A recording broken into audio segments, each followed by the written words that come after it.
आने समय के लोग कुछ यह मानते थे कि किसी भी चीज को ना यूज किया जाए, कुर्सी, चेयर, मेज, छाता, इन सभी चीजों को अगर जो हम लोग ना यूज करते हो तो इस पे भूत प्रेत का साया हो जाएगा। एनाबेला डॉल, आपने नाम तो सुना ही होगा इसका। एक ऐसा आदमी जिसकी लाश होटल में मरी हुई मिली है और वो बोलता है कि मैंने ही एनाबेला डॉल को जन्म दिया था, मतलब उसको अपने हाथों से बनाया था। क्या यह बात सच है? सोर्सेस की माने तो डेन रिवेरा नाम का आदमी एनाबेला डॉल को पूरी देश में लेकर घूम रहा था। फिर रहस्यमय तरीके से उसकी एक कमरे के अंदर मौत हो जाती है। कोई ऐसी वैसी मौत नहीं होती है, जैसे उसकी बॉडी में कई सारी सुइयां चुभ गई थी, जैसे एनाबेला डॉल की तरह मारा गया हो उसको। वो मौत ऐसा बयां कर रही थी कि इंसानों ने किसी ने मारा ही नहीं है इसको। ऐसा लग रहा था किसी प्लास्टिक चीजों से इसका गला घोट के इसके अंदर सुइयां चुभो के मारा गया है ये। तो इस एनाबेला डॉल की आपने बहुत शहर में कहानी सुनी होंगी। क्या यह पॉसिबल है कि यह कहानी इंडिया में कहीं घटी हो? चलो आओ जानते हैं जो ये कहानी इंडिया में भी घटी थी।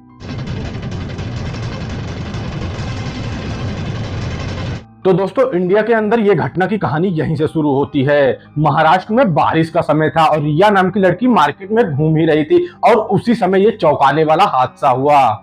रिया कोई आम लड़की नहीं थी, वो पीएचडी स्टूडेंट थी। वो पुरानी चीजों की खोज करता थी। खोज करते करते मराठा की शॉप पे पहुंचती है और वहां पे बोलती है एंटीक चीजें मुझे दिखाई जाएं। तो वहां पे बैठा हुआ एक बूढ़ा व्यक्ति वो चौंक जाता है, उसकी आंखें जलने लगती हैं और वो बोलता है कि आओ बेटी, मैं तुम्हें बहुत सारी चीजें दिखाता हूँ पुरानी पुरानी। उसमें से कई घड़े, चूड़ियां, बहुत कुछ दिखाया जाता है रिया को। पर रिया समझ चुकी थी ये कोई असली पुरानी एंटीक चीजें नहीं है। उसके दिमाग में तो कुछ और ही चल रहा था। आखिर ये सब क्या दिखा रहे हैं मुझे? कोई एंटीक चीज असली वाली हो तो मुझे दिखाओ। तब बूढ़ा चौंक जाता है। वो अपनी दुकान के अंदर की तरफ जाने लगता है और उसके अंदर से जो एंटीक चीज खोज के लाता देख के आपके भी होश उड़ जाएंगे।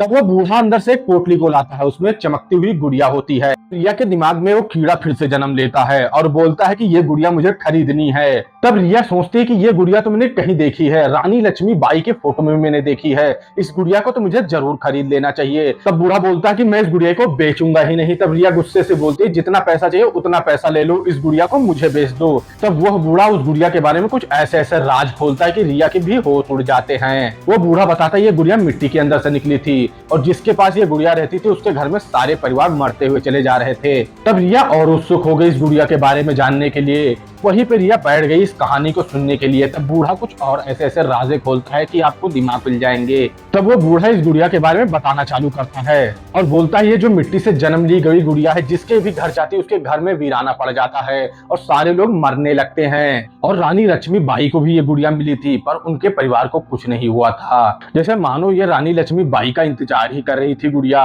और आपको बताने की जरूरत नहीं पड़नी चाहिए रानी लक्ष्मी की बाई के बारे में। उन्होंने कई सारे जंगें जीती और कई सारे कत्ले आम मचाई अपने धर्म और देश को बचाने के लिए। जब रानी लक्ष्मी बाई का अंत हुआ तब रानी लक्ष्मी बाई की इसमें आत्मा आ गई। तभी से लोग इस गुड़िया को श्रापित मानने लगे और इस गुड़िया को छूने से भी डरने लगे। जिसके पास भी जाती है गुड़िया कत्ले आम मचा देती, उसका परिवार में कोई नहीं बचता। और यही सब सुन के रिया भौचक्की रह गई। और वहीं के पंडित सारे मिलकर इस गुड़िया को मंत्रों से बांध के लाल साड़ी के अंदर लपेट के रख देते हैं। इस गुड़िया को ना बेचने का यही वजह थी। तभी रिया भी मान जाती है कि इस गुड़िया को लेना खतरे से खाली नहीं है। और ऐसे ही मजेदार कहानी सुनने के लिए इस चैनल को सब्सक्राइब जरूर करें।